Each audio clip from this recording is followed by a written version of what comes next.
Halo teman-teman, bantu channel ini untuk berkembang ya. Klik tombol subscribe dan jangan lupa untuk like and share video ini. Terima kasih dan selamat mendengarkan.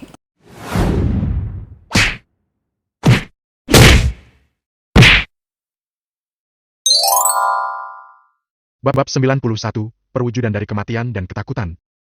Tiba-tiba, seluruh lampu di restoran tersebut padam. Semuanya panik karena kegelapan yang menyelimuti mereka, terutama para anak-anak yang berteriak histeris karena ketakutan dan berlarian tanpa arah.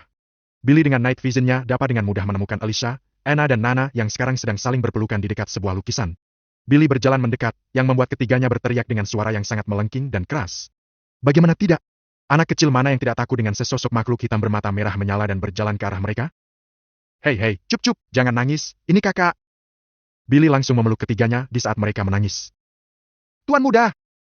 Jeffrey dari belakang Billy berteriak untuk memperingatinya bahwa ada sebuah serangan horizontal dari sebuah senjata sabit yang berasal dari sesosok makhluk di belakang Billy. Swoosh! Meski tidak mengenai Billy dan hanya mengenai udara saja, udara tersebut mampu membuat tembok beton restoran tersebut hancur berkeping-keping. Untungnya, Billy dengan refleks secepat 0,0000000000000000001 detik dapat dengan mudah menghindari serangan fatal tersebut dan berpindah tempat dengan kekuatan Alien Sander miliknya. Jeff, lindung yang lainnya, segera evakuasi semua orang di ruangan ini. Cepat! Perintah mutlak tersebut keluar dari mulut Billy. Tidak seperti biasanya, terakhir kali Billy berkata setegas ini adalah saat dia dan tuan mudanya itu berperang melawan pasukan bioweapon negara Mauland yang memang berkemampuan dan berbahaya. Itu berarti, lawan yang mereka hadapi sekarang ini pun akan sangat berbahaya.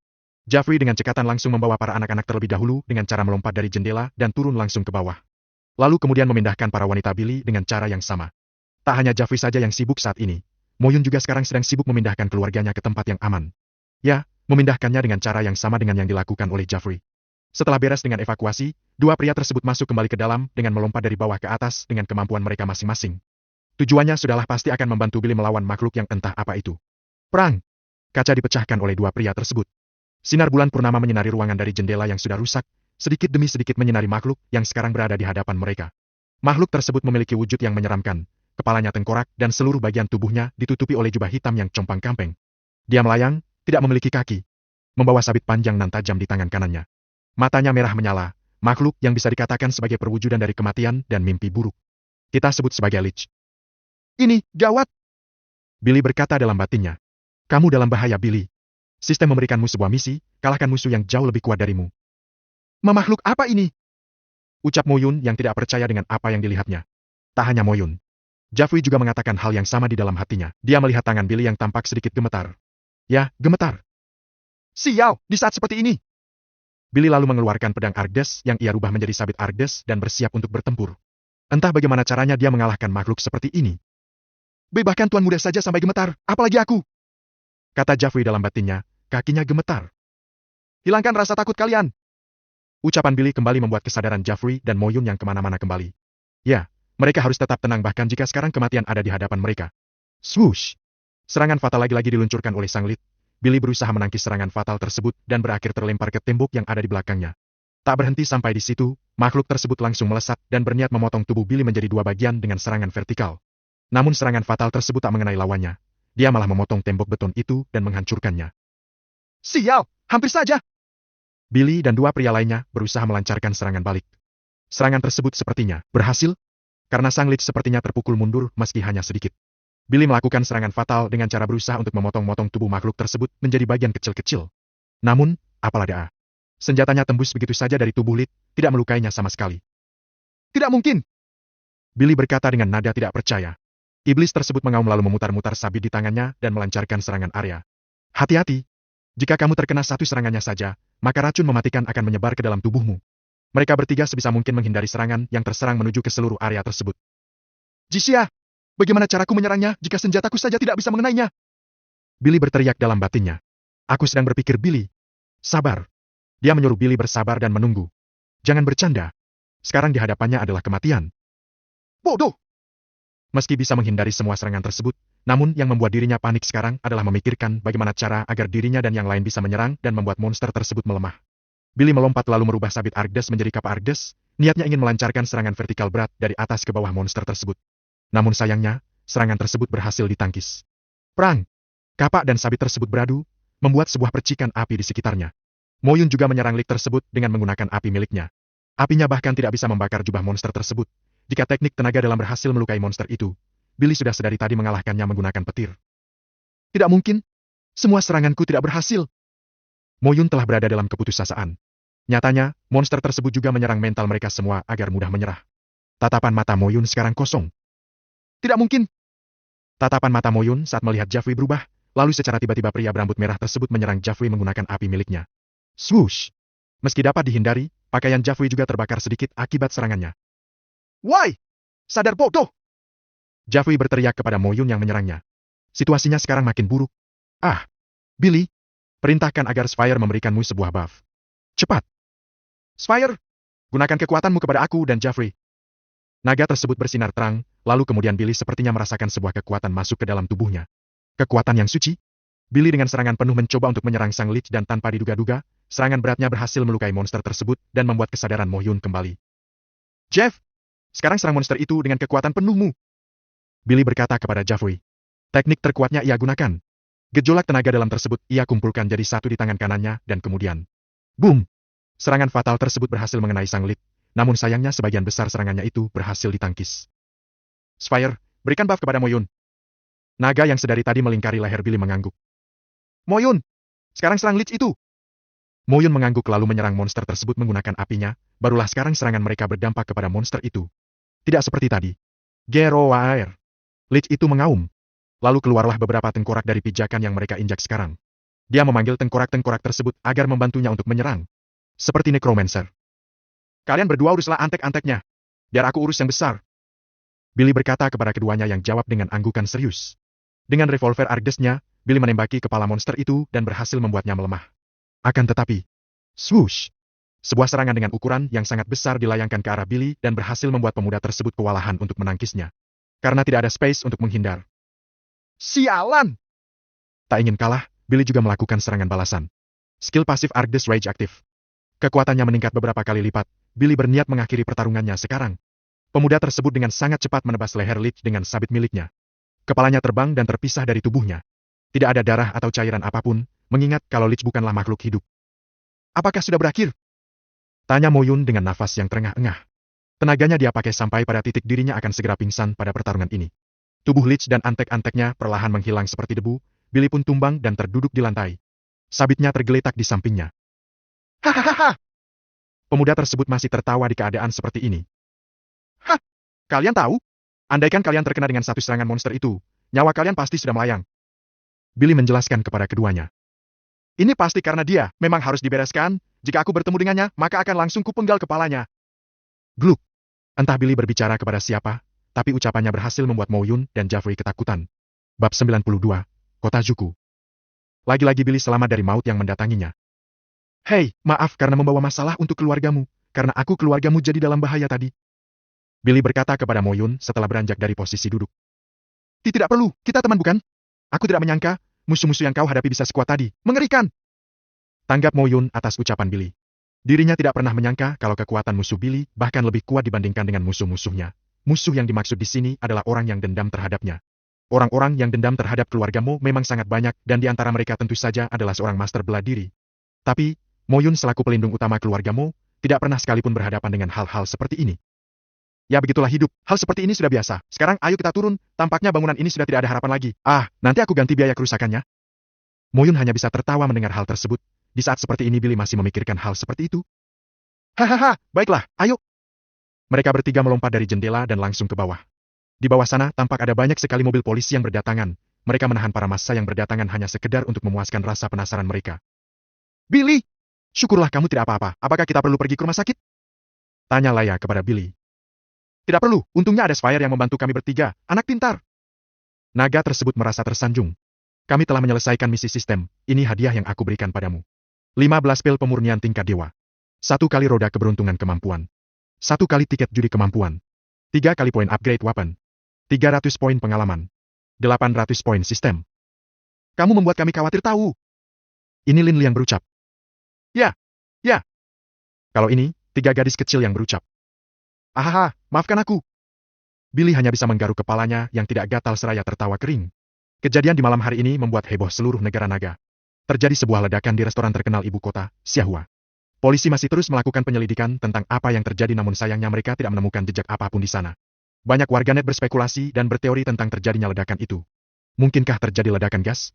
Atau pengeboman yang terjadi karena Ternol R1 SMI? Ataupun karena ulah makhluk asing? Tidak ada yang mengetahui hal itu kecuali 3 orang, yakni Billy, Jeffrey dan juga Moyun. Spire, ini untukmu. Billy melemparkan satu butir pil pemurnian tingkat dewa yang ditelan langsung oleh naga tersebut. Tak lama, tubuhnya bersinar dan semakin membesar. Kali ini leher Billy tidak bisa dilingkari lagi karena terlalu kecil, jadi Spire malah melingkari tubuh Billy dan kepalanya bertengger di bahu kanan pria tersebut. Wah, makin besar saja kamu. Orang-orang memotret Billy. Begitupun para reporter yang sekarang haus akan informasi, mereka mengincar orang yang paling berpengaruh di sini yaitu Billy dan juga Moyun selaku pemilik dari restoran yang sekarang hancur tersebut. Namun mereka dihalang oleh polisi dan tidak dibiarkan untuk mendekat. Lebih baik kita semua pulang, Moyun, berikan nomor rekeningmu, akan aku transfer uang kompensasi atas kehancuran restoranmu. Moyun mengangguk. Perjalanan pulang mereka agak sedikit terhambat karena nyatanya, mobil limosin milik Lin Li hancur lebur akibat tertimpa reruntuhan restoran. Alhasil, mereka semua menaiki mobil yang telah dipesan oleh Lin Li untuk menuju ke kediamannya. Yang tidak terlalu jauh. Kenapa harus segitunya? Berita yang cepat menyebar, membuat para penggila informasi itu berkumpul di depan Hotel Shen dengan satu tujuan yaitu bertemu dengan Billy. Para massa memang selalu menjadi gangguan. Kita akan pergi kemana? Tanya Laya kepada Lin Li. Kita akan pergi ke rumahku, di kota Zuku, tidak jauh dari sini kok. Benar yang dikatakannya, kota Zuku memang terletak tidak jauh dari kota Xiahua. Kebanyakan para petinggi berdiam diri di kota tersebut seperti yang sudah dikatakan sebelumnya. Dan kebetulan, Billy memiliki sebuah urusan yang harus ia bereskan di kota tersebut. Kalian masuk saja, aku masih ada urusan di sini, Jeff, jaga mereka. Titah mutlak Billy kepada Jeffrey. Baik Tuan Muda. Pengawal pribadi Billy itu sudah tahu Billy akan pergi kemana. Tuan mudanya akan pergi ke sebuah tempat yang paling berpengaruh di kota Zuku. Atau lebih tepatnya, tempat para elit negara naga berkumpul. Untuk bersenang-senang, atau merapatkan hal penting dan tidak penting. Meski dibilang kota yang maju, kota ini masih memiliki lahan yang terjaga keasliannya. Dan yang membuat Billy lumayan bergidik saat berjalan pada malam hari itu adalah ketika dia melewati sebuah jalan. Jalan di mana terdapat sebuah gubuk kecil dan sederhana terletak. Auranya agak aneh atau menakutkan. Namun Billy mengesampingkan hal tersebut dan dengan kekuatan All-in Thunder miliknya, dia berjalan dengan sangat cepat. Tidak, itu bisa disebut sebagai teleportasi. Tanpa disadari oleh Billy, ternyata di dalam sana ada seorang nenek-nenek yang sekarat. Dari mulutnya keluar sangat banyak darah. Namun nenek tersebut langsung menelan sebuah pil berwarna hijau gelap. Sepertinya itu adalah pil penyembuhan, karena terlihat dari kondisi nenek tersebut sebelum menelan pil. Dia sekarat bukan? Namun setelah menelan pil tersebut, kondisinya berangsur-angsur membaik dan bangkit dari duduknya. Sika! Sial! Bahkan makhluk tersebut pun gagal! Apakah harus aku gunakan seluruh kekuatanku hanya untuk membunuh bocah ingusan seperti itu? Aku tidak percaya dia bisa melakukan hal itu sendiri. Dia pasti memiliki penjaga atau guru yang menjaganya.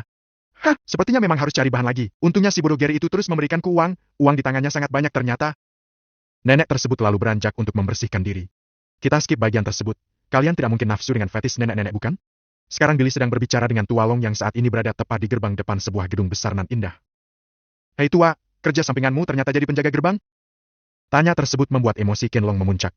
Siapa yang berani mengatakan hal bodoh itu? Ha! Siapa kau? Mau berkelahi? Dia memasang kuda-kuda yang kuat. Tidak ingatkah bagaimana aku memukul wajahmu sampai kau pingsan? Untungnya aku orang yang baik, jika tidak maka sekarang kau adalah orang miskin Long Tua. Mendengar ucapan tersebut, Ken Long akhirnya menyadari siapa yang ada di hadapannya. Itu pasti adalah Billy, pemuda yang beberapa hari lalu mengalahkannya di negara Windland Kota Inter. Sial, ternyata itu kau. Dia melepas kuda-kudanya. Jika kau mau ronde kedua sih tak apa Tua Long, ingat, waktu lalu aku tidak mengeluarkan 100% kekuatanku. Tapi tampaknya, kau juga ada perkembangan ya?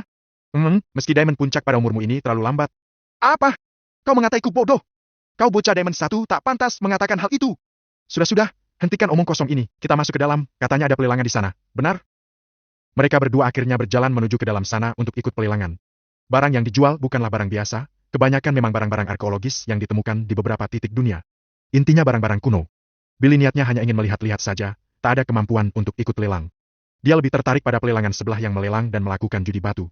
Jika batu yang dipotong adalah benar-benar batu giok, maka pemilik giok tersebut bisa mengambil gioknya ataupun melelangnya sesuai dengan aturan yang telah ditentukan. Apa-apaan wajahmu itu, menjijikan?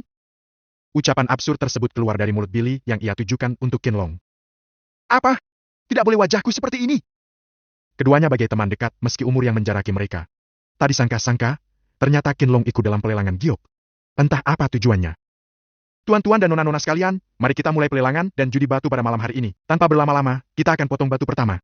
Batu yang dibeli oleh Nona Ho. Batu pertama dibawa naik oleh dua orang algojo, lalu menaruhnya di sebuah alat pemotong gergaji mesin. Qianlong menjelaskan bahwa orang yang paling berkuasa di kota ini adalah seseorang bermarga Chu. Jika mendengar marga tersebut maka sebaiknya lari saja, karena sekarang pun meski banyak dari para pengunjung yang bisa merasakan energi spiritual dari batu yang ada gioknya, tetap saja tidak bisa curang, karena di area ini ada sebuah benda kepemilikan keluarga Chu yang dapat menekan kekuatan para pengunjung. Billy yang mendengar hal tersebut sedikit penasaran dengan keluarga Chu. Batu tersebut adalah giok hijau murni. Apakah Nona Hu akan melelahnya malam ini? Batu yang dipotong tadi 100% giok hijau murni. Wanita pemilik giok tersebut mengangguk dan pelelangan pun dimulai. Bab 93, kau bilang aku bodoh? Giok tersebut terjual dengan harga 50 juta yuan. Dan lanjut sampai sekarang, beberapa dari batu yang dipotong isinya adalah zank. Tidak ada apapun di dalamnya. Lalu sampai pada saat batu milik Qianlong yang lumayan besar, sampai melibatkan 4 algojo untuk mengangkat dan meletakkannya di alat pemotong batu. Tampak kalau Qianlong sekarang seperti tengah berdoa, berharap agar isinya bagus dan sesuai dengan kemauannya. Baiklah, batu selanjutnya adalah batu milik Tuan Qian, mari kita lihat, apa isi batu besar itu? Ucap pembawa acara. Saat dipotong, isi batu tersebut adalah sebuah giok yang tidak diduga-duga oleh semua orang. Giok yang bisa dibilang sangat langka dan jarang ditemukan selama lebih dari 50 tahun terakhir. Itu adalah sebuah giok darah. Dengan kemurnian yang sangat tinggi. Giok tersebut bahkan sampai membuat ruangan VVIP dan Imperial menjadi heboh. Qianlong juga merasa sangat lega, namun tantangan kedua sekarang adalah ruangan Imperial nomor 1 itu. Ruangan tersebut ditempati oleh patriark dan juga kepala keluarga Chu. Sepertinya mereka juga mengincar giok tersebut. Ini adalah giok darah yang sangat langka. Apakah Tuan Qin akan melelangnya? Tanya pembawa acara dengan nada yang sangat bersemangat. Tidak, aku tidak akan melelang ini. Jawaban si Tua Long membuat semua orang di sana terkejut. Sampai Billy sekalipun. Hei, otakmu sudah terlalu tua atau apa? Kau sepertinya membuat orang-orang itu marah. Ucap Billy kepada Qianlong. Namun setelah melihat ekspresi serius yang terpampang jelas di wajah kakek-kakek tersebut, Billy membiarkannya dan melihat apa yang akan terjadi ke depan. Anda yakin, Tuan Qin? Tanya sang pembawa acara lagi. Aku sangat yakin. Qianlong menjawabnya dengan sangat percaya diri. Baiklah kalau begitu, Tuan Qin. Giok tersebut diberikan kepada Qianlong, insting Heimdall Billy tertuju pada orang di ruangan Imperial nomor 1 tadi. Sepertinya mereka sedang berjalan menuju ke ruangan tempat Billy dan Qianlong berada. Tujuannya sudah pasti akan bernegosiasi. Untuk mendapatkan giok darah tersebut. Tok, tok, tok. Pintu ruangan Billy diketuk oleh seseorang. Membuka pintu tersebut, Billy melihat seorang pria parubaya yang di sampingnya terdapat seorang kakek tua berwajah pucat. Pria tersebut memperkenalkan dirinya sebagai Chu Yuan dan dia memperkenalkan pria tua di sebelahnya yang bernama Chu Huang. Mereka dipersilahkan masuk oleh Billy. Berbicaralah Qianlong dengan dua orang tersebut, kemampuan Chu Yuan tidak bisa dianggap remeh. Nyatanya, sekarang dia berada di tingkat yang lebih tinggi daripada Diamond Puncak yakni tingkat Master 1. Billy memang bisa menang melawannya dengan kekuatan yang ia punya, namun tidak baik jika mencari masalah dengan orang lain tanpa alasan yang jelas bukan? Lagi pula, Chu Yuan dan Chu Huang datang baik-baik menuju ruangan mereka, meski mereka adalah tuan rumah di sini. Masuklah dua orang tersebut ke dalam ruangan untuk berbicara mengenai giok yang baru saja didapatkan oleh Qianlong. Negosiasinya lumayan sulit, keluarga Chu bahkan sampai menawarkan beberapa aset mereka yang berharga lebih dari beberapa miliar yuan. Kalau itu tidak cukup, bagaimana kalau sebuah tanah lapang di Gunung Rongyu? Kami akan memberikan keduanya untuk giok Anda. Ucap Chu Yuan menawarkan sebuah tanah milik keluarga mereka di sebuah gunung bernama Rongyu. Gunung yang terletak di antara kota Zuku dan Wayang. Tidak, aku tetap tidak akan memberikan batu ini. Jawab Qianlong atas apa yang dikatakan oleh Chu Yuan. Yang membuat pria parubaya tersebut marah. Akan tetapi amarahnya dia redam ketika mendengar suara batu keras dan rintihan kesakitan dari kakek tua di sebelahnya. Itu adalah ayahnya, Chu Huang. Uhuk-uhuk, sudah-sudah Yuaner, tidak perlu memaksanya, mungkin dia juga membutuhkan giok tersebut. Ucap si kakek tua. Tapi, kondisi ayah? Ya, giok tersebut diperebutkan oleh dua pihak ini karena mereka memiliki alasan tersendiri. Yang tentu saja berhubungan dengan kesehatan tubuh seseorang, sesuai dengan fungsi giok tersebut. Giok darah itu adalah salah satu dari banyaknya bahan untuk membuat sebuah pil, kita sebut sebagai pil penyembuh. Pil tersebut pernah dilelang beberapa tahun lalu dan terbukti manjur. Itu bagi orang yang awam bagi Billy, masih ada pil yang dapat menyembuhkan penyakit selain pil dari giok darah dan bahkan keefektifannya lebih tinggi dibanding pil penyembuh giok darah. Meski ayahnya berkata demikian, Chu Yuan masih sangat kesal dengan kakek-kakek di hadapannya yang umurnya seperti lebih muda dari ayahnya. Padahal, dia sudah secara pribadi mendatangi mereka. Namun hasilnya, mereka tidak mendapatkan apapun meski sudah menawarkan banyak sekali hal. Aura-aura ingin bertarung muncul di antara keduanya, Billy pun menengahi. Sudah. Sudah pada tua juga, nih, dengerin, aku bisa mengobati Chu Huang, jadi kamu tidak perlu kesal-kesal seperti itu. Ucapan yang keluar dari moncong Billy membuat keduanya sama-sama menoleh dan terkejut. Siapa bocah ingusan ini? Siapa dia? Cucumu? Tanya Yuan kepada Qianlong. Mana ada? Siapa juga yang mau punya cucu bodoh seperti ini? Mendengarnya, membuat emosi Billy yang sekarang naik. Pemuda tersebut mencekik leher Qianlong dengan petir miliknya dan mengangkatnya dari lantai. Membuat Huang dan Yuan lagi-lagi terkejut bukan main. Kau bilang aku bodoh? Matanya tajam menatap Ken Long. Mau ku lempar ke depan umum sana? Billy mengancam Ken Long. Pembawa acara dan yang lainnya menotis ada terjadi di ruang VIP nomor 2 di sana. Membuat Billy mengurungkan niatnya itu, Ken Long saja tidak menyangkanya pemuda ingusan ini sudah mampu mengangkatnya menggunakan tenaga dalam petir. Dirinya saja yang menggunakan tenaga dalam jenis tapak saja belum bisa mengendalikan tangan energinya dengan baik. Bikin kesal saja, kalau begitu akan aku obati ayahmu sekarang, dan jangan ribut-ribut lagi. Jarum yang entah dari mana tiba-tiba saja sudah berkumpul dengan rapi di antara jari jemari Billy. Melambaikan tangannya, jarum tersebut menempel dengan sendirinya di beberapa titik yang disebut sebagai meridian. Kakek tua, aku tebak, saat masih sehat, kau sering berlatih dengan teknik latihan Taikai bukan? Huang mengangguk menanggapi tebakan Billy. Teknik yang kau gunakan itu setengahnya salah, dan gerakannya tidak halus. Lebih baik jangan latihan lagi, atau setidaknya ganti beberapa gerakan di dalam setengah dari tekniknya. Sering merasa pusing setelah latihan dan tubuh keluar keringat dingin berlebihan, benar? Lagi-lagi, kakek tua tersebut mengangguk. Meridian terluka karena gerakan-gerakan yang salah itu, jadi sebaiknya, kau dengarkan nasihatku, Pak Tua, beres. Setelah mendengar ucapan beres dari pemuda di hadapannya, Chu Huang mencoba untuk berdiri. Tubuhnya sangat enteng. Peredaran darahnya lancar dan energi tenaga dalamnya mengalir dengan sangat sempurna. Bahkan penyakit ketuaannya pun disembuhkan, seperti lambung, asam urat, dan gejala penyakit jantung. Ini, tidak mungkin! Kamu berhasil menyelesaikan misi tidak terduga. Hadiahnya. 1 pel pemurnian tingkat dewa. 100 poin pengalaman. 100 poin sistem. Jika tidak ada urusan apapun, aku pulang dulu. Selagi mereka bertiga sedang dalam keadaan terkejut, Billy sekarang sudah berada di pintu keluar ruang berniat untuk pulang ke kediaman Lin. Tunggu, Tuan! Panggil Huang kepada Billy. Billy menoleh dan mendongakkan kepalanya ke arah Huang, mengisyaratkan kata apa kepadanya. Terima ini, kartu hitam keluarga kami, bisa Anda gunakan ke semua fasilitas keluarga Chu yang ada di negara naga. Ucap Huang yang sekarang berlari seraya mengeluarkan sebuah benda pipih berwarna hitam. Tidak perlu, aku tidak butuh itu, aku pergi dulu. Self-cheat. Billy menghilang begitu saja dan sekarang berada di ujung lorong. Huang hanya bisa terdiam. Menatap punggung Billy yang berjalan menjauh mengikuti lorong menuju ke jalan keluar, pemuda macam apa itu? Dan untuk sentuhan terakhir. Saat Billy berjalan menuju ke ujung lorong, dirinya berpas-pasan dengan seorang nenek-nenek pendek yang berjalan berlawanan arah dengannya.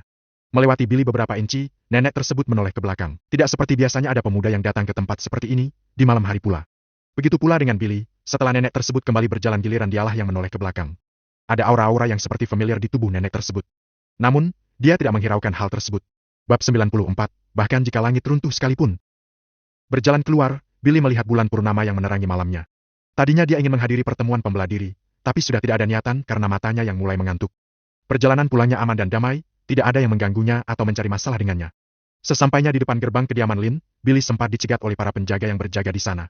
Karena Billy tampak mencurigakan, namun untungnya Jeffrey dengan wajah sangarnya yang menakuti para penjaga lalu menyambut Billy dengan baik dengan membuka gerbang besar tersebut secara pribadi tanpa bantuan. Selamat datang Tuan Muda. Sambut Jeffrey. Billy mengangguk lalu masuk ke dalam. Saya telah mengambil keseluruhan hadiah yang Anda dapat dari perlombaan Streeter Drift kemarin. Semuanya sudah masuk ke rekening Anda, ucap Jeffrey kepada Billy. Bagus. Masuk ke dalam kediaman besar tersebut, Billy disambut dengan tatapan mata kedua orang tua Lin Li. Kembali ke beberapa minggu yang lalu, saat Lin Li berhasil pulang ke negara naga setelah diantar oleh Billy ke bandara Cladrictional. Wanita itu menceritakan semuanya, dari A sampai Z kepada kedua orang tuanya.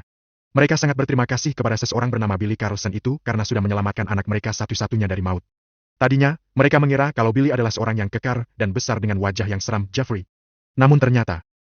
Perkenalkan, ini adalah Tuan Muda Billy Carlson. Ucap Jeffrey memperkenalkan Billy. Salam kenal Bibi dan Paman. Jeffrey juga mengenalkan siapa dua orang di hadapan Billy sekarang. Ibu Lin Li bernama Lin Zai dan suami dari Lin Zai bernama Lin Wurong. Mereka berdua adalah seorang pengusaha sukses di kota Xiahua. Wah, ternyata jauh berbeda dari yang kita pikirkan ya sayang. Dia jauh lebih mood. Tanpa segan, Lin Zai menarik lembut pipi Billy dengan tangannya. Meski dia adalah ibu dari Lin Li, wajahnya seperti masih muda dan tak jauh berbeda dengan anaknya. Padahal umurnya sudah lewat 30 tahun, mungkin karena perawatan wajahnya yang ia lakukan secara rutin dan kecantikan bawaan dari lahir. Ya, jauh dari apa yang kita kira. Ayo sini, duduk dulu. Wurong mempersilahkan Billy untuk duduk di sofa. Mereka berbincang-bincang santai di sana, sampai pada suatu titik saat Wurong menanyakan keseriusan Billy terhadap putrinya. Apakah pemuda ini dapat dipercaya? Ditambah, dia tidak hanya memiliki satu wanita saja. Billy berkata kalau dia sangat serius, sampai-sampai membuat sebuah kata-kata. Saya tidak akan meninggalkan semua orang yang saya cintai dan sayangi, bahkan jika langit runtuh sekalipun. Pemuda tersebut berkata dengan sangat percaya diri, membuat Wurong tertawa dan mengiyakan ucapan Billy tersebut. Setelah perbincangan selesai, Billy mengambil benda pipi di kantong celananya untuk mengirimkan uang kepada seseorang. Uang bersih di rekeningnya tak berubah-ubah, mentok di angka tersebut. Lalu Billy mengirimkan uang sebesar $2 triliun kepada Mo Yun agar restorannya bisa diperbaiki. Plus, dia mau mengurangi isi dari uang yang ada di rekeningnya. Besok mereka akan pulang ke negara Windland. Niatnya begitu karena pekerjaan dan juga pekerjaan dari kampus sudah menumpuk. Karena semua urusannya sudah beres di negara ini. Tunggu, apakah benar sudah sepenuhnya beres? Billy tidak tahu kalau satu ikan yang terlepas dari genggaman tangannya bersembunyi di sini. Tidak sebenarnya dia tahu, namun tidak tahu letak spesifiknya. Huguf, biarlah. Pria tersebut masuk ke dalam kamar dan tidur di atas kasurnya sendiri, tanpa ada benda empuk dan besar yang mengenai tubuhnya dan tanpa tangan yang merambat-rambat ke tubuhnya. Hah, kasur pribadi memang yang terbaik. Ia akhirnya tertidur pulas. Sang raja siang akhir terbit dari ufuk timur. Namun sepertinya sekarang Billy masih terlelap dalam mimpinya yang indah. Padahal yang lainnya sudah rapih dan wangi, mengingat sekarang adalah hari di mana mereka akan pulang ke negara Windland.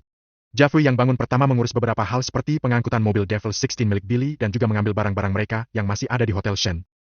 Ibu? Di mana Billy? Tanya Lin Li kepada ibunya yang sedang meminum teh di ruang tamu. Billy masih tidur sepertinya. Kemarin dia pulang sangat larut. Jawab sang ibu. Lalu anaknya pergi ke atas untuk membangunkan pria tersebut. Dia itu memang sulit dibangunkan kecuali dengan satu hal. Seperti yang kita tahu. Ceklek.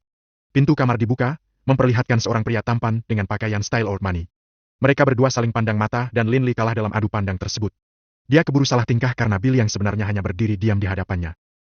Kamu kenapa? Tanya Billy kepada Lin Li yang membalikkan tubuhnya. Tidak. Aku tidak apa, kalau sudah siap, turunlah ke bawah. Jegrek. Dia menutup pintu tersebut secara tiba-tiba, meninggalkan Billy dengan rasa bingung. Aneh, marah-marah sendiri. Pria tersebut bergumam seraya mengelus-elus kepala Spire dan memberikannya pil pemurnian untuk sarapan paginya. Dirinya sendiri sebenarnya malas bangun pagi karena masih ngantuk, namun dirinya juga tidak ingin wanita-wanita tersebut menerobos kamarnya dan membangunkannya dengan cara yang tidak masuk akal. Setelah siap, Billy keluar kamar dan turun ke bawah. Melihat Billy dengan hewan peliharaannya, tiga adik kecil pria tersebut berlarian untuk menerima manjaan dari kakaknya. Mereka juga mengelus-elus tubuh Spire dan bermain bersama naga tersebut. Lalu berkumpul di ruang tamu, berbincang-bincang santai sembari menunggu sarapan pagi siap. Jeffrey yang baru selesai mengurus barang-barang juga ikut bergabung, dia berdiri di belakang sebelah kanan Billy. Seperti seorang pengawal pada umumnya. Jadi begitulah, sebenarnya Lin Li ingin balik lagi ke negara Windland, tapi masih ketakutan karena kejadian waktu lalu. Ucap Wurong kepada semuanya. Haha, kalau mau ikut, tidak apa, sekalian saja sama kami. Ini Lei yang berucap menanggapi perkataan Wurong. Boleh? Pertanyaan Lin Li tersebut dianggukan oleh para wanita tersebut, lalu dia mengganti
pandangannya ke arah orang tuanya dengan wajah yang memelas.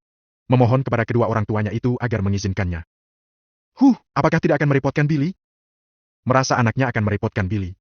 Lin Zai berkata seperti itu. Billy yang tengah meminum teh, sempat tersengguk sejenak dan menanggapi perkataan Lin Zai. Tidak kok Bibi, Lin Li tidak merepotkanku sama sekali. Sebuah kebohongan. Kalau tidak merepotkan Billy, maka ibu izinkan. Lin Li bersorak gembira dan tiba-tiba saja ada sebuah koper besar di sampingnya yang entah dari mana. Sarapan, barulah mereka semua berangkat menuju Bandara Internasional Xiahua. Perjalanannya aman, tidak ada sesuatu apapun yang menghalangi seperti lampu merah, dahan pohon, pejalan kaki yang tidak bertanggung jawab, perampok, pembunuh bayaran atau yang lainnya. Tentu saja kelas yang mereka dapat adalah kelas yang tinggi. Bagaimana kira-kira nasib si bocah Ufang itu? Apakah dia benar-benar mempelajari ilmu yang kuberikan? Nanti akan aku minta si Tua Long untuk memperhatikannya. Billy bergumam dalam hati setelah dirinya merebahkan tubuh di kasur penumpang F5. Sekarang dirinya ke bagian tempat bersama dengan Roselina. Nama, Billy Carlson. Umur, 19 tahun. Identitas, Host Urban System. Level Sistem 5700-2000. Tingkat tenaga dalam, Diamond 1. Diamond Puncak. Toko Sistem, Unlocked. Poin Sistem, 11.400. Kemampuan, Medis, Tinju Militer, Mengemudi, Berpedang, Regenerasi, Insting Heimdall, Berbahasa, Alkemis. Uang, 2,020,14,39,350 USD. Aset, Windnet, Central Bank Windland.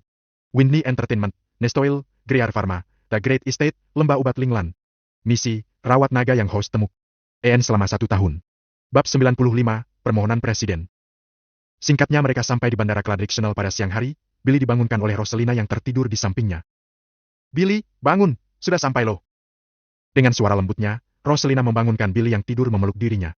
Tak lama kemudian, pria tersebut akhirnya terbangun dan meregangkan tubuhnya. Home! Sudah sampai ya? Sekeluarga kemudian keluar dari pesawat dengan bawaan masing-masing. Bawaan yang paling banyak dipegang oleh Jeffrey. Dia membawa barang-barang milik 3 gadis kecil dan juga barang Billy.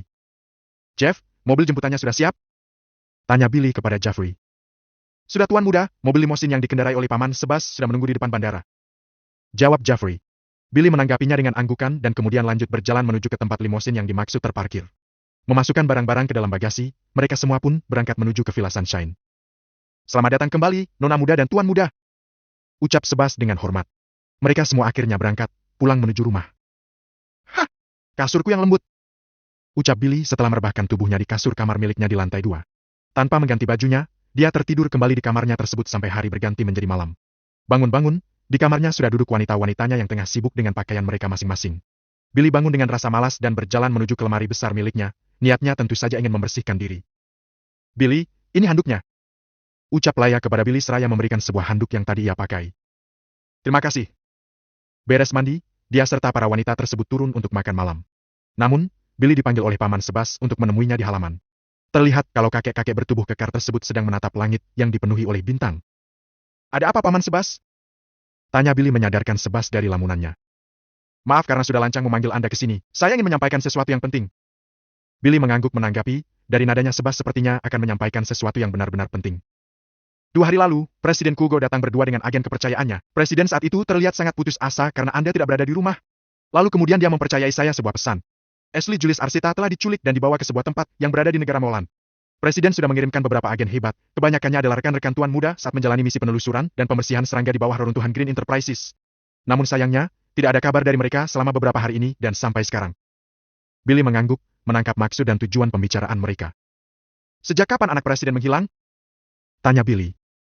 Sekitar 1 hari setelah Anda pergi ke negara naga, dan pencarian dilakukan 1 hari setelah menghilangnya anak Presiden. Masalah mereka kali ini sebenarnya bisa dikatakan serius, tentu saja. Orang tua mana yang tidak khawatir jika anaknya diculik? Mungkin hanya orang-orang yang tidak punya hati saja yang tidak akan khawatir. Ditambah, jika hal ini sampai mempengaruhi kinerja Presiden Kuga dalam memimpin negara maka ini bisa dibilang masalah internal yang serius. Sepertinya mereka masih belum kapok saat perang waktu lalu. Apa sebenarnya motif mereka? Tanya Billy lagi. Maaf Tuan Muda, tapi hal itu berada di luar jangkauan pengetahuan saya. Presiden berkata, Tuan Carlson bisa menemuinya di White House, Eldertown. Saya harap Tuan Carlson dapat membantu. Begitu katanya. Billy mengangguk paham. Atur jadwal pertemuanku dengan Presiden. Aku mau mengerjakan tugas dari dosen-dosenku itu. Dan satu lagi Tuan Muda, Presiden berkata, hadiah untuk pertempuran di perbatasan waktu lalu Tuan Carlson bisa meminta apapun darinya. Saya, Kugo Julius Arceta, Presiden dari negara Windland, sangat mengharapkan bantuan dari Tuan Carlson dan menunggu apapun yang diinginkan oleh Anda. Billy mengangguk lalu pergi meninggalkan Sebas. Kugo sudah sangat memohon kepadanya. Mana mungkin tidak akan dia tolong? Dan sepertinya, Ini juga adalah misi khusus yang diberikan oleh sistem kepadanya. Nama, Billy Carlson. Umur, 19 tahun. Identitas, host urban system. Level sistem 5700-2000. Tingkat tenaga dalam, Diamond 1. Diamond puncak. Toko sistem, unlocked. Poin sistem, 11.400. Kemampuan, medis, tinju militer, mengemudi, berpedang, regenerasi, insting Heimdall, berbahasa, alkemis. Uang, 2,020,14,39350 USD. Aset, Windnet, Central Bank Windland. Windney Entertainment, Nestoil, Greer Pharma, The Great Estate, Lembah Ubat Lingland. Misi, rawat naga yang host temukan selama 1 tahun khusus. Jalankan misi pencarian Ashley Julius Arceta khusus. Pertama kalinya kau memberikanku 2 misi sistem yang khusus. Ya, tergantung jalan hidupmu saja. Makan malam berlalu begitu saja, dan sekarang Billy sedang sibuk di meja ruang kerjanya yang ada di lantai 3. Meja tersebut penuh dengan buku dan berkas yang harus dikerjakan oleh Billy. Lebih tepatnya itu adalah hal yang harus Billy selesaikan dan Billy kumpulkan besok. Billy, ini kopi untukmu. Pintu ruang kerja tersebut dibuka oleh Laya. Terima kasih Laya. Pria tersebut menjawab tanpa memalingkan panjangnya dari berkas di hadapannya. Belajarlah yang rajin sayang. Dengan sedikit ucapan semangat dari Laya, rasa kantuk Billy seketika menghilang bahkan sebelum dia menyeruput kopi hitamnya. Aku harus selesaikan malam ini juga. Ho! Tangannya terlihat seperti asal coret, namun semua tugasnya ia kerjakan dengan sangat baik dan sempurna. Kerapihan tulisannya juga tidak bisa dibandingkan dengan penulis profesional yang lain. Serit. Serit. Beberapa jam kemudian. Kertas yang ada di mejanya sudah lumayan berkurang, tinggal beberapa tugas lagi saja dan kerjaan dari kampusnya selesai. Hah, kopi hitam di tengah malam? Billy menyeruput kopinya. Sebelum kemudian mengecek handphone miliknya dan bersantai sejenak dengan membuka aplikasi surat menyurat WA. Julius ternyata sempat menghubunginya beberapa kali, namun karena Billy jarang sekali membuka handphone dan hanya beberapa kali saja untuk mengirimkan uang. Dia tidak mengetahui kabar tentang presiden tersebut. Billy juga mengirimkan pesan kepada Qinlong agar mencari anak bernama Wu Fang dan perhatikan dia atau lebih tepatnya, naungi dia di bawah kekuasaan Qinlong. Lalu juga ada pesan dari Dr. Jiang Chen, isi pesannya hanya dokumentasi kegiatan bagaimana dia menyembuhkan pasien dengan teknik yang diberikan oleh Billy. Bahkan sampai memanggilnya guru. Dan ada laporan dari Jeffrey beberapa jam lalu, soal urusan bisnis kotor keluarga Carlson yang berhasil dibersihkan berkat bantuan Herman Carlson, kakek Billy yang masih memiliki wewenang besar. Dan yang paling menarik adalah sebuah nomor tidak dikenal yang beberapa kali menelpon Billy dan mengirimnya beberapa pesan. Pesan yang berisi perkenalkan dan ajakan untuk menghadiri acara reunian. Billy yang tidak memperdulikan dari siapa pesan tersebut dan apa maksudnya langsung memblokir nomornya sebelum kemudian menghapusnya. Cih, siapa yang peduli dengan reunian orang-orang bodoh itu? Seperti yang kita ketahui, masa SMA Billy adalah masa yang sangat buruk dan tidak pantas diungkit kembali. Dia tidak memiliki teman pria ataupun wanita di sana, selalu sendirian. Pernah pada suatu hari saat bel istirahat makan siang berbunyi, Billy membawa kotak bekalnya ke ruang makan siswa dan duduk sendiri di sana. Namun tak ada angin tak ada hujan, rombongan anak-anak nakal mengganggunya dan memukulinya tepat saat itu juga. Tidak ada yang mau membantu sama sekali karena anak-anak yang memukuli Billy adalah anak dari seorang pengusaha kaya dan berkuasa pada masanya. Makanan milik Billy dilemparkan ke wajahnya, minuman di botol minumnya ia gunakan untuk menyiram kepala Billy. Sampailah mereka puas. Billy bangkit dari baringnya setelah dipukuli dan membersihkan sisa-sisa makanannya yang terbuang. Tidak, lebih tepatnya memasukkannya kembali ke dalam tempat makan dan pergi ke sebuah gang kecil di sekolah. Makan di samping tong sampah yang kita tahu aromanya seperti apa. Mengingat-ingat hal itu membuat aura petirku menjadi bergejolak. Billy bergumam setelah mengingat salah satu kejadian masa SMA-nya yang sialan. Lebih baik aku melanjutkan tugas-tugas ini. Bab 96, bicara empat mata dengan presiden. Pukul 2 pagi di kediaman Billy Carlson. Akhirnya beres juga. Dosen-dosen akademi itu bukan main-main, mereka mengajarkan para mahasiswa dengan sungguh-sungguh, pantas saja para alumnusnya pada sukses. Billy bergumam seraya meregangkan tubuhnya. Tugas-tugasnya yang menumpuk akhirnya telah beres dan selesai disusun untuk dikumpulkan besok. Dia berencana untuk pergi ke kampus besok, sekedar mampir mengumpulkan tugas. Saya lupa menyampaikan kalau Rosalina juga sedang sibuk mengerjakan tugas-tugasnya sekarang di kamarnya. Mungkin sekarang dia sudah tertidur pulas di sana, entah tugasnya beres atau tidak. Baiklah, sekarang waktunya kita beristirahat. Ucap Billy yang berjalan menuju ke lantai 1 untuk menaruh cangkir kopinya di dapur. Setelahnya dia menyeret kakinya tersebut menuju ke kamar, di atas kasurnya sudah ada Rina dan Nina yang tertidur pulas. Billy juga akan menyusul menjemput bunga mimpinya setelah berganti baju. Keesokan paginya, Billy sudah siap dengan pakaian hoodie panjang berwarna hitam serta celana dengan warna yang sama. Kini, dirinya sedang memakan semangkuk sereal buatan Sebas bersama dengan 3 adik kecilnya yang sudah siap dengan pakaian sekolah mereka. Kalian sekolah yang pinter ya? Ucap Billy kepada ketiganya. Iya kakak, lihatlah, Ena sudah menyelesaikan tugas rumah Ena. Tanggap Ena. Kita berdua juga. 2 kali, ini Nana dan Alicia yang berucap. Iya, adik-adik kakak memang pintar. Billy lalu memeluk ketiga adiknya. Setelah mereka semua sarapan pagi bersama, Billy, Rosalina dan Jeffrey berangkat menggunakan motor. Sedangkan 3 gadis kecil berangkat menggunakan mobil Leia yang berjenis Toyota. Billy, dengan motor MTT-nya melaju di jalan raya dengan sangat cepat. Begitu pula dengan Jeffrey, mereka seperti berlomba-lomba saling mengejar satu sama lain. Untungnya polisi sedang lengah saat ini dan mereka akhirnya sampai di kampus tanpa menghadapi halangan apapun saat di jalan raya. Memarkirkan motornya, ketiga orang tersebut berjalan menuju ruang dosen dan memberikan tugasnya ke dosen yang sesuai. Dari mana saja kalian bertiga? Bolos beberapa hari ini. Tanya mentor Viva kepada 3 mahasiswa di hadapannya. Ahaha, ada urusan bisnis di luar negeri, jadi terpaksalah. Jangan galak-galak gitu dong, Bu. Ucap Billy kepada mentornya. Hai MPH, jika aku adalah rektor, maka habislah kalian bertiga. Sayangnya rektor akademi ini adalah orang kalian. Dengan nada yang judes, Viva mengambil tugas Billy dan Roselina serta Jeffrey. Billy dan Roselina hanya bisa tersenyum kering lalu pamit untuk pergi. Niat Roselina ingin bertemu dengan temannya, Ashley. Namun, sebenarnya, Billy lalu berbisik di telinga Roselina. Dari wajahnya kita tahu kalau Roselina sangat terkejut dan khawatir, akan tetapi Billy menahan mulut Roselina yang tadinya ingin berteriak terkejut karena masalah Ashley yang diculik. Sest! Jika ada yang tahu tentang hal ini, maka negara bisa kacau balau. Jadi, bersikaplah biasa saja, oke? Sest! Roselina mengangguk patuh. Jadi, apa yang akan kamu lakukan di sini? Ikut belajar? Soalnya, setelah ini aku ada jadwal pertemuan dengan presiden. Tanya Billy kepada Roselina. Aku takut. Roselina dengan sengaja memeluk Billy, pria tersebut hanya bisa menghela nafas dan mengusulkan Roselina untuk pulang saja. Takutnya, dia juga diculik oleh pihak-pihak tidak diketahui seperti Ashley. Baiklah, lebih baik kamu pulang sekarang. Ayo, aku antar dulu. Roselina mengangguk, lalu mereka bertiga kembali menaiki motor dan berjalan menuju rumah. Sesampainya di rumah. Kamu hati-hati di rumah, oke? Ya, kamu juga hati-hati. Setelah saling mengingatkan untuk berhati-hati satu sama lain, Jeffrey berkata kalau mereka sudah harus pergi ke Eldertown. Presiden menunggu di sana. Tentu saja menggunakan mobil yang cepat, agar perjalanan tidak terlalu lama. Ya, Billy akan menggunakan Hannes Sivanam F5 miliknya untuk perjalanan kali ini. Kenapa tidak pakai Devil 16? Karena mobil tersebut terlalu gila untuk dikendarai di pagi hari. Dalam 2 detik, mobil tersebut bisa mencapai kecepatan 60 mil per jam atau sama dengan 96 km per jam.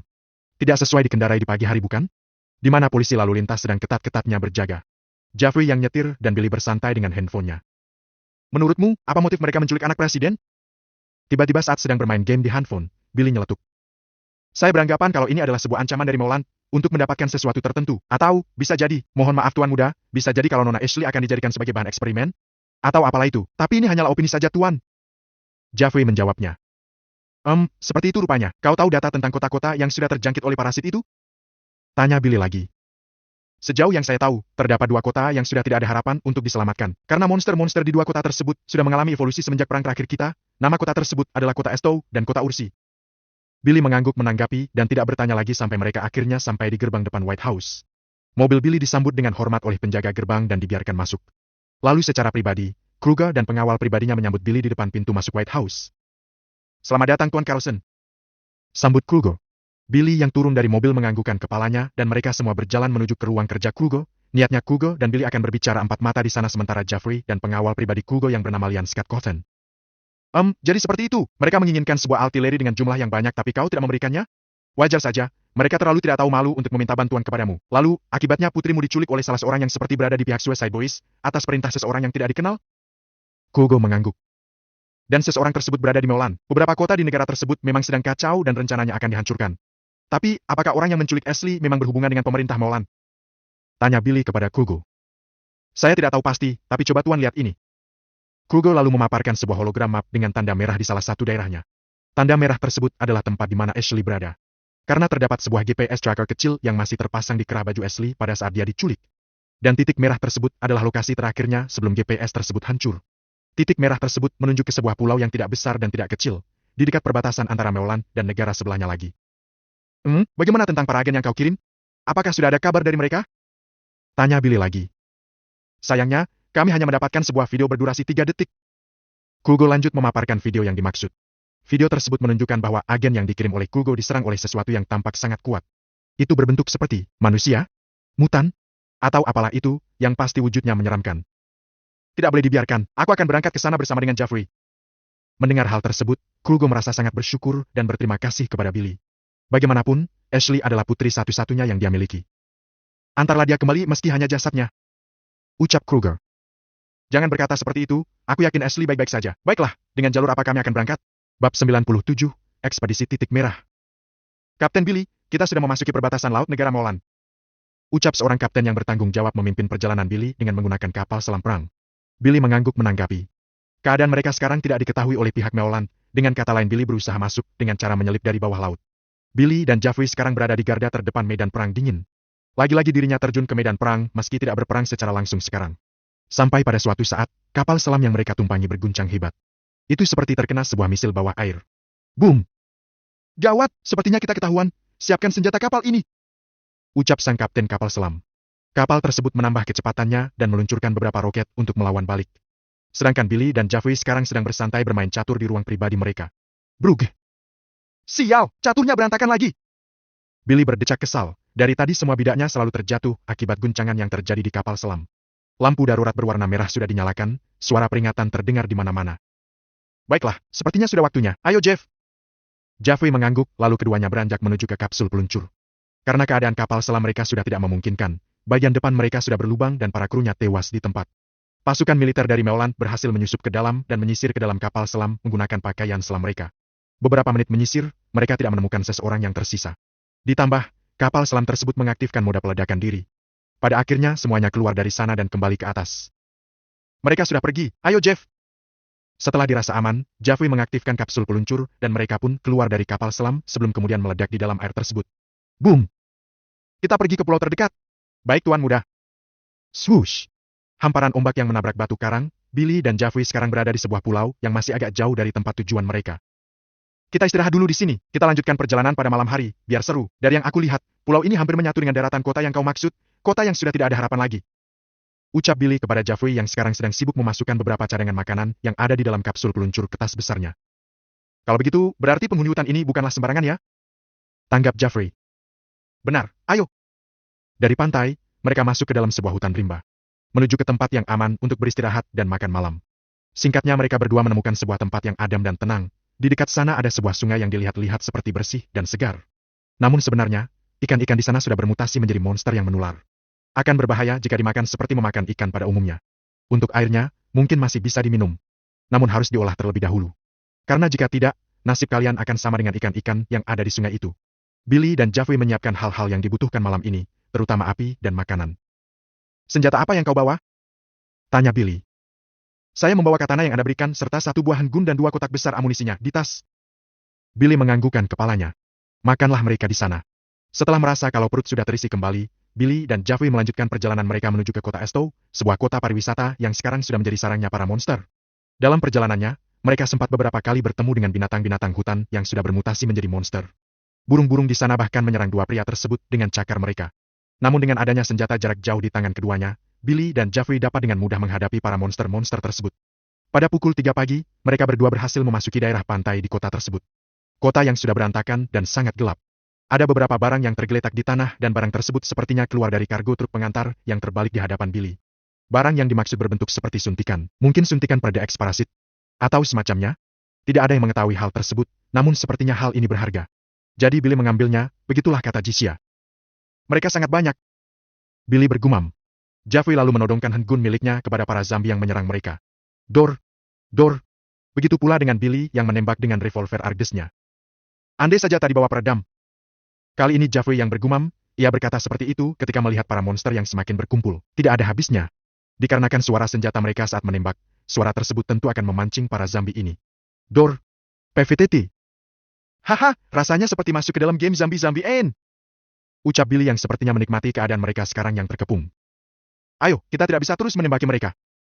Sebenarnya bisa saja Billy menyetrum mereka semua. Namun suara setruman dan gelombang listriknya akan menjadi masalah jika sampai ke telinga zombie terkuat di kota ini. Masih mending mereka dikepung oleh zombie-zombie yang lemah, daripada yang kuat. Mungkin misi mereka tidak akan ada progresnya sampai pagi sekalipun. Masih jauh kah? Tanya Billy kepada Jeffrey. Masih Tuan, sekitar 4 kilometer dari sini. Mereka sekarang sedang berada di sebuah gedung terbengkalai yang sudah dibersihkan dari para monster. Beristirahat sejenak dan mengisi perut, mengingat sekarang sudah pukul 5 pagi. Tidak ada waktu untuk tidur. Baiklah, ayo kita lanjutkan. Setelah minum sedikit air, Billy dan pengawal pribadinya melanjutkan perjalanan menuju ke titik merah yang dimaksud. Itu berada sangat jauh dari tempat mereka sekarang. Tujuan yang dikatakan oleh Jeffrey tadi hanyalah tempat kantor utama kepolisian. Niat mereka ke sana tentu saja untuk mengisi kembali persediaan amunisi yang mengambil beberapa senjata api dan mengambil mobil yang masih bisa digunakan untuk menuju ke perbatasan negara Molan. Karena jalur atas dipenuhi oleh zombie yang lalu lalang mencari makanan, Billy dan Jeffrey memutuskan untuk menggunakan jalur bawah. Ya, mereka berniat menggunakan saluran pembuangan air dari bawah tanah menuju ke kantor utama kepolisian. Tempatnya sudahlah pasti sangat bau. Sepanjang jalan Billy melihat banyak sampah dan beberapa hal lainnya yang tak patut dideskripsikan. Namun yang paling berbahaya di sini adalah sesosok makhluk yang hidup di ujung jalan sana. Matanya merah menyala, menatap tajam Billy dan Jeffrey sebelum kemudian hilang entah kemana. Jeff, jangan lengah. Perkataan Billy ditanggapi dengan anggukan oleh Jeffrey. Lalu, tiba-tiba saja sebuah ekor tajam terhempas ke arah kepala mereka berdua. Swoosh!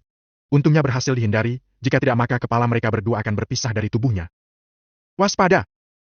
Dor! Dor! Revolver Billy memuntahkan 2 buah peluru dari moncongnya ke arah sebuah area yang gelap gulita, tempat di mana sang monster bermata merah berdiam. Tidak disangka, kulit monster tersebut sangat keras. Sehingga membuat peluru revolver Billy menjadi seonggok besi yang tidak ada apa-apanya. Wah, sepertinya dia adalah bos di tempat ini. Ucap Billy setelah melihat tubuh monster tersebut. Kepalanya berbentuk seperti cacing tanah yang pernah Billy kalahkan sebelumnya. Tubuhnya sangat besar namun masih berbentuk seperti manusia, memiliki cakar yang sangat panjang dan tajam. Begitu pula dengan ekornya. Gerowaer. Hal yang dibenci oleh Billy dilakukan oleh monster tersebut.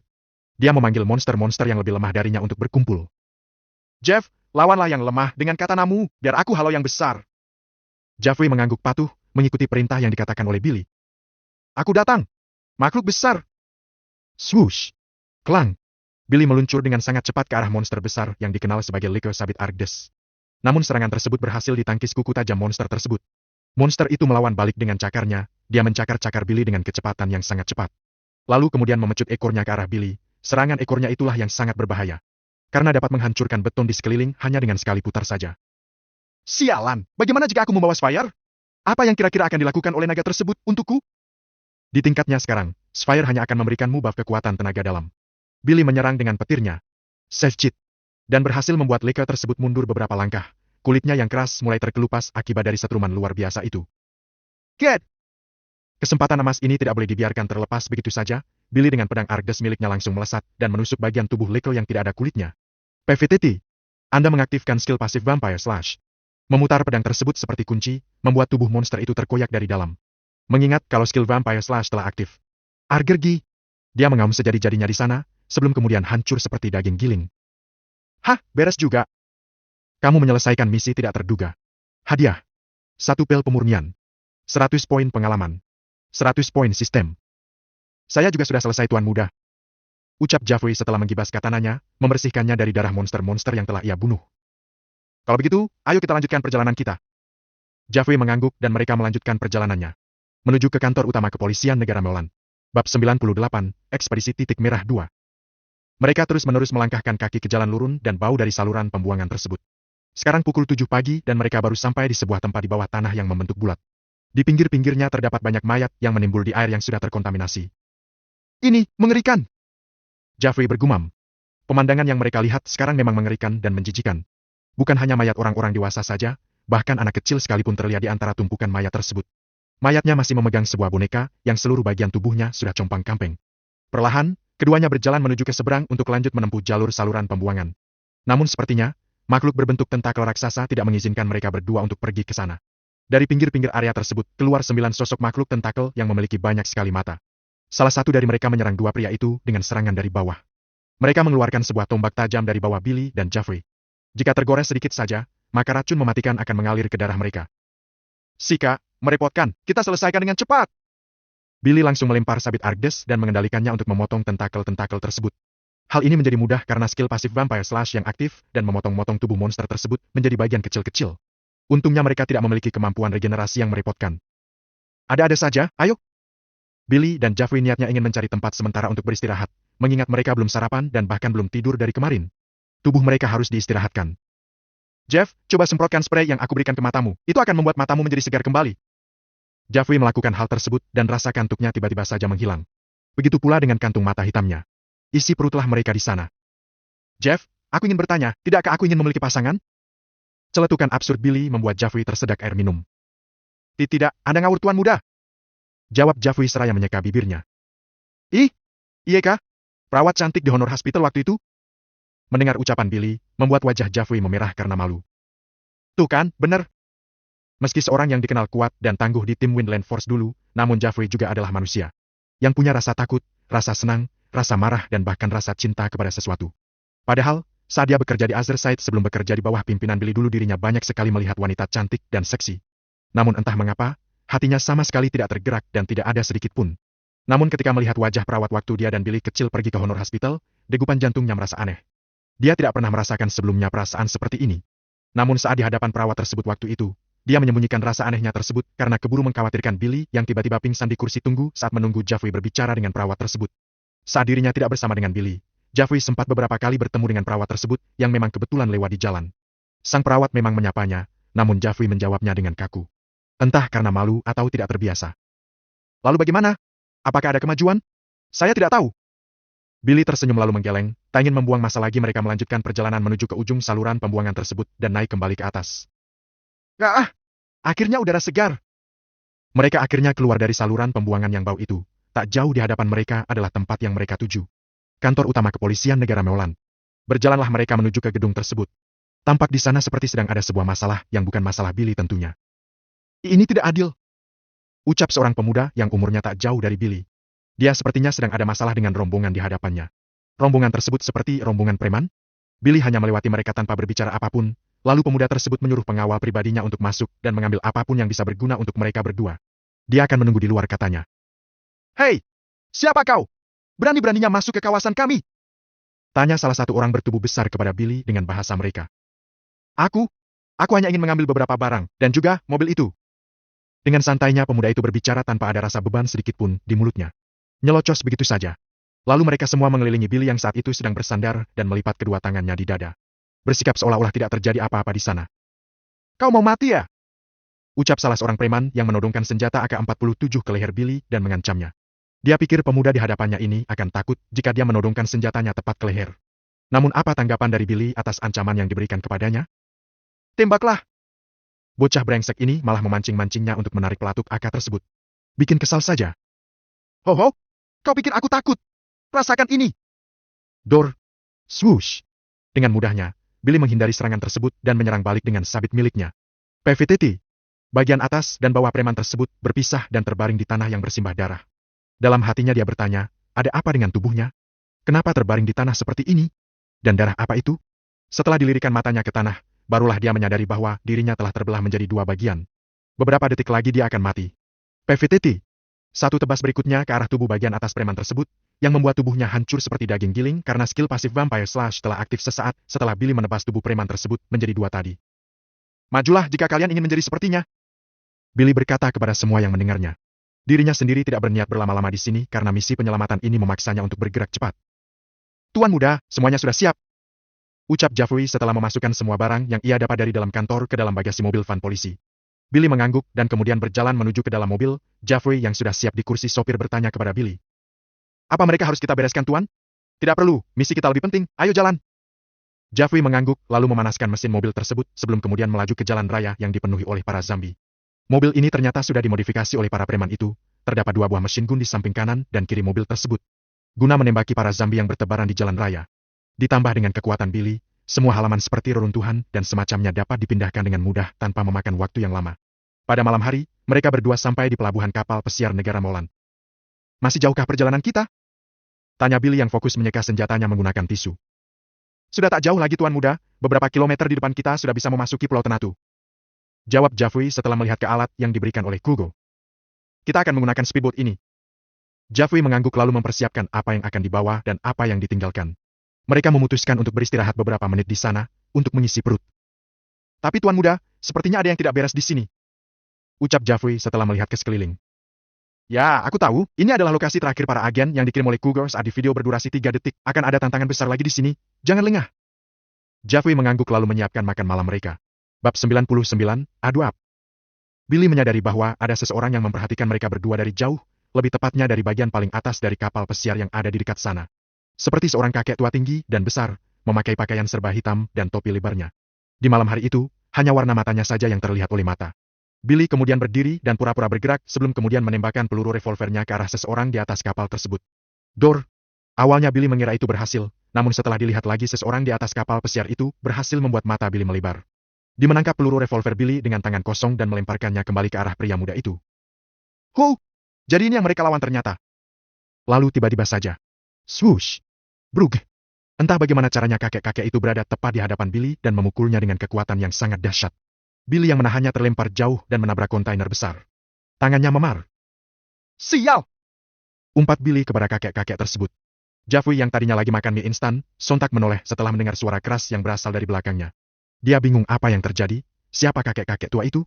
Lalu tanpa peringatan apapun, kakek-kakek tersebut berpindah ke hadapan Jeffrey dan memukul perutnya dengan uppercut yang sangat-sangat intens. Brug! PVTT! Isi perut yang bercampur dengan darah keluar dari mulut Jeffrey. Pengawal Billy langsung tak sadarkan diri di tempat. Bahaya Billy! Bahaya! Kamu harus mengalahkan musuh yang lebih kuat darimu itu. Lawan yang akan dihadapinya kali ini sepertinya sangat berbahaya, sama seperti Lit dan lawan kuat lainnya. Setelah melempar tubuh Jeffrey entah kemana itu, kakek-kakek yang disebut sebagai Guardian itu bertatap-tatapan dengan Billy yang sekarang dengan siap untuk bertarung. Angin dingin berhembus santai, Billy dengan kekuatannya yang bergejolak hebat membuat sebuah terobosan ke tingkat tenaga dalam baru, dia memasuki tingkat Diamond 2 yang artinya kekuatan tenaga dalamnya sekarang sudah mencapai tingkat Master 3. Boleh juga anak muda? Kata-kata itulah yang keluar dari mulut Guardian setelah melihat terobosan Billy. Dia juga bisa melihat tingkatan Billy yang sebenarnya, yaitu Master ketiga. Aura yang bergejolak itu membuat ombak laut naik dan semakin lama semakin mengganas.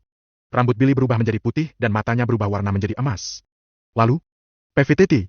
Dengan kecepatan penuh, Billy menyerang kepala Guardian. Namun hal mengejutkan terjadi di sini. Meski sudah mengerahkan kecepatan penuhnya, Billy hanya berhasil menggores pipih Guardian saja. Membuat darah segar mengalir dari robekan luka pada pipinya tersebut. Tidak seperti yang mendahuluimu. Mulai beradu seranglah mereka di pelabuhan tersebut. Pertarungan ini bisa dikatakan sebagai pertarungan yang berat sebelah. Billy, yang sudah menggunakan seluruh kemampuannya, bahkan tidak bisa mengenai tubuh kakek-kakek tersebut. Hanya serangan kejut pertama sajalah yang berhasil ia lakukan. Yang ada, sekarang dirinya terpojok dan dibanting-banting ke beton, lalu dilempar ke tumpukan barang-barang. Tak berhenti sampai di situ, Billy mengeluarkan kekuatan 85% All-in Thunder miliknya. Hujan lebat mengguyur area pelabuhan, awan hitam berkumpul di atas mereka. Dan, save cheat, save cheat, save cheat. Serangan berat berbentuk petir merah hitam menyambar langsung ke tubuh Guardian. Lagi-lagi, hal mengejutkan terjadi. Kekuatan 85% All-in Thunder Billy hanya melukai tubuh bagian atas Guardian saja. Sekitar pelabuhan tersebut hancur berantakan, bahkan kapar pesiarnya sekalipun. Pose Guardian sekarang seperti menahan petir milik Billy, baju atasannya robek dan kulit-kulitnya melepuh. Memperlihatkan tulang kepala dan tulang rusuknya yang besar. Dia adalah manusia mutan yang sepertinya menyuntikkan dirinya dengan eks parasit yang sangat kuat, lebih kuat dibandingkan yang lain. Dan sialnya lagi, dia memiliki kekuatan regenerasi yang lebih dahsyat dari semua lawan yang pernah Billy kalahkan sebelumnya. Ini gawat Billy, benar-benar gawat. Lawanmu kali ini benar-benar overpower. Billy yang masih diterbang di atas langit menatap kakek-kakek tersebut. Jisia, gunakan semua poin upgrade weaponku untuk Trisula Poseidon. Kakau yakin? Tanpa menjawab ataupun mengangguk. Billy benar-benar berbeda. Trisula Poseidon berada di tahap ketiganya, dapat mengendalikan lautan dan yang ada di dalamnya. Semua benda cair dapat digunakan sepenuhnya, ketajaman senjata dan kekuatan pengguna ditingkatkan. Gunakan semua poin sistemku untuk pedang Argdes. Selamat Billy. Pedang Argdes telah mencapai tahap puncak. Kamu mendapatkan item mythical dari pedang Argdes yaitu Lucifer. Tubuh Billy perlahan tertutup oleh sebuah armor berwarna hitam bercampur merah. Rambutnya memanjang sampai sebahu, wajahnya tertutup oleh topeng armor tersebut. Tiba-tiba dua buah tanduk berwarna hitam bercampur merah keluar dari dahi Billy. Rupanya sudah benar-benar seperti iblis. Dia juga memiliki sayap berwarna hitam bercampur merah dengan mata di setiap ujungnya. Inilah yang dikenal sebagai Lucifer. Billy juga mengeluarkan Trisula Poseidon. Dia menggunakan dua senjata di pertarungan kali ini. Ombak laut bergejolak dahsyat, petir di daerah sana menggelegar. Billy lalu mengangkat pedang Argdesnya ke arah langit dan menunjuk Trisula Poseidon miliknya ke arah Guardian, lalu menyerangnya dengan serangan yang sangat intens. Kali ini Guardian terpojok, tak bisa menangkap arah serangan Billy, ditambah serangan jarak jauhnya yang berupa air seperti peluru yang terus-menerus melesat ke arahnya. Dirinya tidak menyangka, kalau kekuatan Master 3 bisa sampai ke tahap seperti ini. Apakah anak muda ini adalah iblis? Serangan fisik yang diluncurkan ke arah Billy tidak bisa melukainya, karena armor yang ia gunakan sangatlah kuat. Dia sedang dalam tidak sadarkan diri sekarang. Kekuatannya tidak masuk akal. Bahkan Jisia mengakui hal itu. Namun, musuh di hadapan Billy juga bukan sembarang musuh. Meski tidak bisa menebak arah serangan yang layangkan oleh iblis ini, Guardian masih bisa menghindarinya, dan meski dirinya terserang kekuatan regenerasinya akan langsung bekerja. Barulah pertarungan mereka seimbang, tidak berat sebelah. Jeffrey sekarang masih tak sadarkan diri di dekat alat berat yang berguna untuk mengangkat kontainer. Pukulan keras tadi berhasil membuat isi-isi yang ada di bagian perutnya bergeser tak beraturan. Billy dengan sayapnya kembali terbang ke langit gelap, niatnya ingin melancarkan serangan petir brutal. Kali ini Guardian menyadari bahwa serangan petir iblis itu berbeda dengan yang tadi. Yang ini pasti lebih kuat dari sebelumnya. Dan benar saja, belum siap dengan apa yang akan terjadi selanjutnya. ZZZZZZTTKT. Sebuah petir berwarna hitam merah menyambar Guardian yang untungnya berhasil menghindar. Namun serangan tersebut berhasil membuat setengah tubuhnya hancur, meleleh. Dengan regenerasi yang cepat, hal itu bukan menjadi masalah. Billy tak akan membiarkan hal itu terjadi, dia berusaha mengecoh Guardian dengan serangan pusaran tajam air lautnya. Pelabuhan itu diporak-porandakan oleh dua orang kuat ini. Lalu dengan kombinasi antara pusaran tajam air laut dan All-in Thunder yang disatukan ke airnya, terciptalah sebuah serangan yang memberikan Billy kesempatan emas untuk mengakhiri pertarungan. Pusaran tajam air tersebut menyetrum Guardian dan membuatnya berhenti antara 2-3 detik. Kesempatan seperti ini tentu saja tidak akan dilepas oleh Billy. Dengan kekuatan All-in Thunder, 97% miliknya dia langsung menyambar Guardian dan menghancurkan tubuh beserta dengan pelabuhan itu sendiri. ZZZZZZTTKT. BOM. Guardian hilang begitu saja. Lalu Billy teringat dengan Jeffrey yang sekarang masih terbaring tak sadarkan diri di salah satu beton yang tidak hancur. Untungnya saja tidak hancur, jika tidak maka Jeffrey sudah mati terhanyut oleh air laut. Billy pun mengambil alih tubuh Jeffrey dan membawanya menjauh dari area pelabuhan.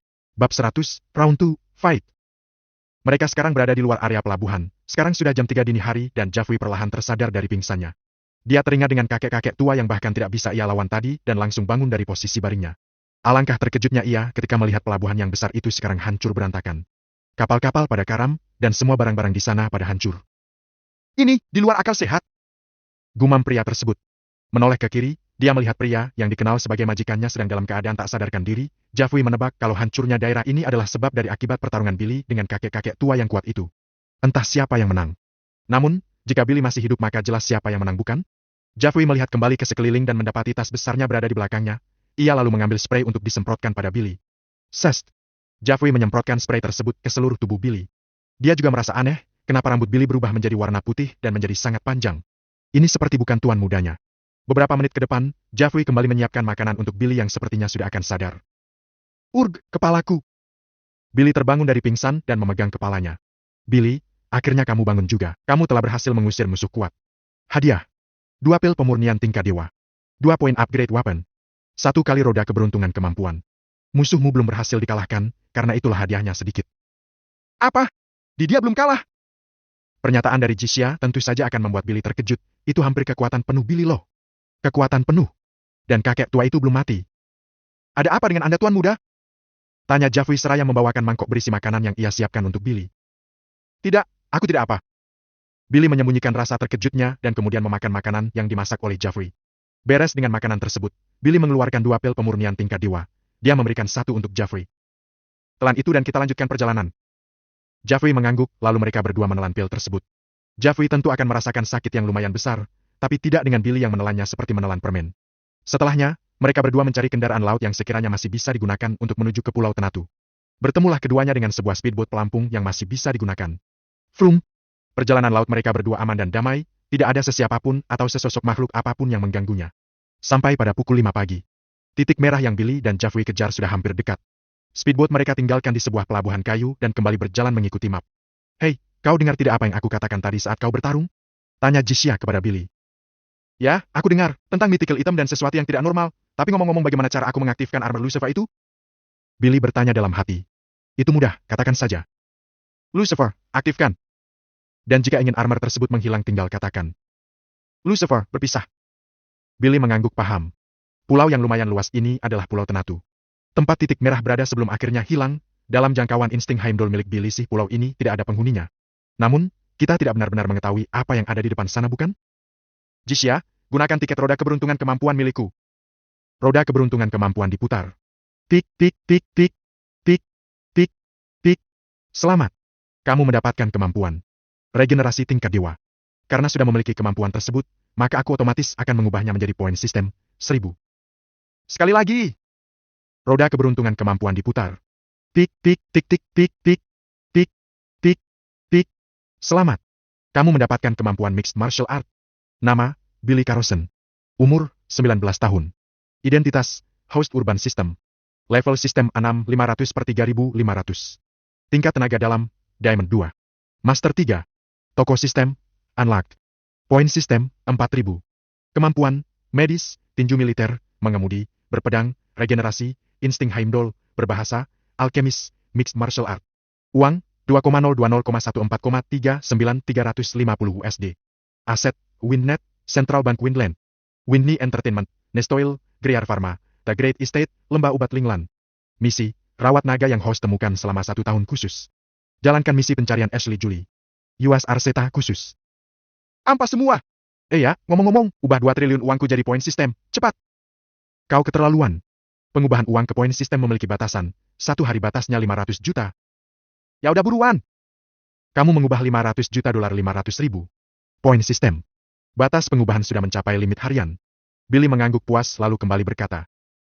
Upgrade Trisula Poseidonku ke tingkat paling tinggi menggunakan poin sistemku. Kamu menggunakan 400 ribu poin sistem untuk mengupgrade Trisula Poseidon ke tingkat tertingginya, kemampuan mythical dari Trisula Poseidon telah terbuka. Anda dapat memanggil sebuah beast. Beast tingkat pertama yang dapat dipanggil adalah Hydra, sang naga laut berkepala 7. Jika ingin membuka beast lainnya, kamu harus membukanya dengan menggunakan 500 ribu poin sistem per beastnya. Kau pelit. Apa kau bilang?